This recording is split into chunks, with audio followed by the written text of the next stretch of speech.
నరేంద్ర మోడీ మీదన దేశంలోని వ్యాపారస్తులకు ఇష్టం ఏంటంటే అధికార రాజ్ వ్యవస్థకి దూరం చేశారు. అంటే మనం పన్నులు కడతాం, వ్యాపారం చేస్తాం, వ్యాపారంలో పన్నులు కడుతుంటాం. కట్టిన తర్వాత కూడా అలా కావాలి ఇలా కావాలని ఏదో ఒక కారణం చూపెట్టి సంపాదన కంటే అధికంగా పన్నులు వసూలు చేస్తామని భయపెట్టి లంచాలు తినేటటువంటి సిచ్యుయేషనే అధికార రాజ్ వ్యవస్థ. దీంతోనే వ్యాపారాలు పారిశ్రామికవేత్తలు మన దేశం అంటే భయపడిపోయేటటువంటి పరిస్థితి. దాన్ని దారికి తేవడం వల్లనే ఇవాళ ఈ దేశంలో లక్షల కోట్ల బిజినెస్ జరుగుతుంది. ఏ వ్యాపారస్తుడు అవినీతి చేయాలనుకోడు.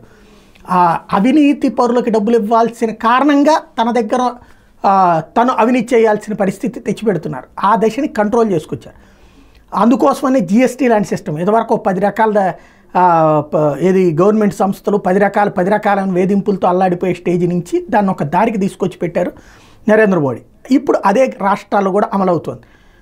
అంటే వ్యాపారస్తుడికి అధికారికి నేరుగా సంబంధమే లేదు, డైరెక్ట్గా ఆన్లైన్లో కట్టేస్తారు డబ్బులు, ఇంకే గొడవ లేదు. ఇప్పుడు అట్లాంటిది కాకుండా మళ్ళీ అధికారులు ఆంధ్రప్రదేశ్లో అధికారులు గ్రౌండ్ లెవెల్కి వ్యాపారస్తుల దగ్గర నుంచి ట్యాక్స్ పేయర్స్ ఫెసిలిటేషన్ అనేటువంటి పేరుతో వ్యాపారుల దగ్గర నుంచి వ్యాపార విషయాలు పన్ను వసూళ్లకు సంబంధించిన సమాచారాన్ని వాణిజ్య పన్నుల శాఖ అధికారులు సేకరించడం ప్రారంభించారట.